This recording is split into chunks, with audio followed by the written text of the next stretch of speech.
সংবাদে আপনাকে স্বাগতম। শুরুতেই সংবাদ শিরোনাম, এরপর বিস্তারিত। কুয়েতে মার্কিন স্থাপনায় পাল্টা হামলা ইরানের। টানা নবম রাতেও ইরানে যুক্তরাষ্ট্রের হামলা, বিদ্যুৎ সরবরাহ ব্যাহত। নিহত সেনাদের সম্মানে ইরানে কঠোর হামলা চালানো হচ্ছে, ট্রাম্প।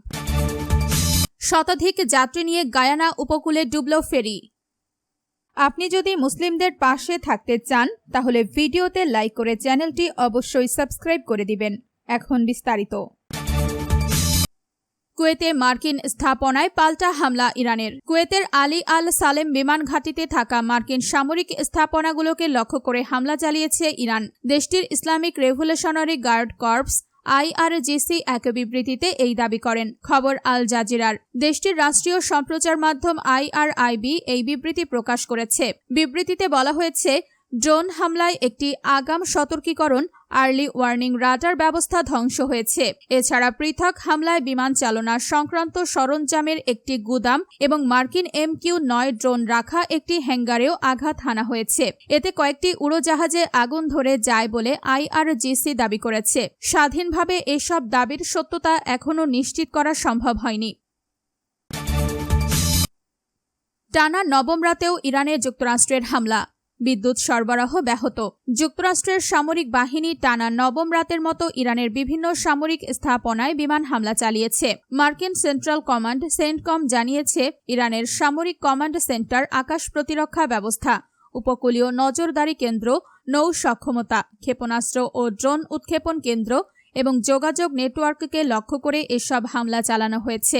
সেন্টকমের এক বিবৃতিতে বলা হয়, 19 জুলাই রাত 10টায় যুক্তরাষ্ট্রের পূর্বাঞ্চলীয় সময় এসব অভিযান শেষ হয়। তাদের দাবি, হরমুজ প্রণালী দিয়ে চলাচলকারী বাণিজ্যিক জাহাজ ও বেসামরিক নাগরিকদের ওপর সম্ভাব্য হামলার সক্ষমতা কমাতেই এই অভিযান চালানো হয়েছে। একই সঙ্গে সেন্টকম জানিয়েছে, তাদের বাহিনী সর্বোচ্চ সতর্ক অবস্থায় রয়েছে এবং প্রয়োজন হলে আরও অভিযান চালাতে প্রস্তুত। নিহত সেনাদের সম্মানে ইরানে কঠোর হামলা চালানো হচ্ছে, ট্রাম্প।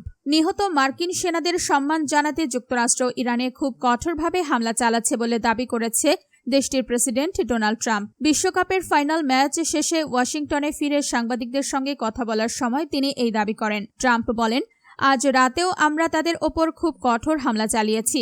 এটি করেছি আমাদের মহান দেশপ্রেমিকদের সম্মানে। নিহতের সংখ্যা সম্ভবত 3 জন। সামরিক বাহিনীর হতাহতের ঘটনায় গভীর দুঃখ প্রকাশ করে ট্রাম্প বলেন, আমরা এ ঘটনায় খুবই মর্মাহত। তিনি আরও বলেন, নিহত সেনারা এমন একটি লক্ষ্য নিয়ে দায়িত্ব পালন করছিলেন যাতে ইরান কখনোই পারমাণবিক অস্ত্রের অধিকারী হতে না পারে। শতাধিক যাত্রী নিয়ে গায়ানা উপকূলে ডুবল ফেরি।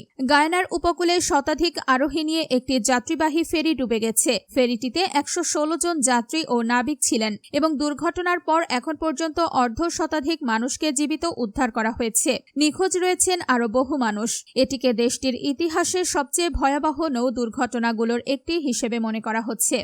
খবর দ্য গার্ডিয়ানের। প্রতিবেদনে বলা হয়েছে, স্থানীয় সময় শনিবার গভীর রাতে ঘটে যাওয়া এই দুর্ঘটনায় এখন পর্যন্ত 15 শিশু সহ 67 জনকে জীবিত উদ্ধার করা হয়েছে বলে জানিয়েছে দেশটির কর্তৃপক্ষ। এখনও নিখোঁজ থাকা যাত্রীদের উদ্ধারে বড় পরিসরে তল্লাশি ও উদ্ধার অভিযান চলছে।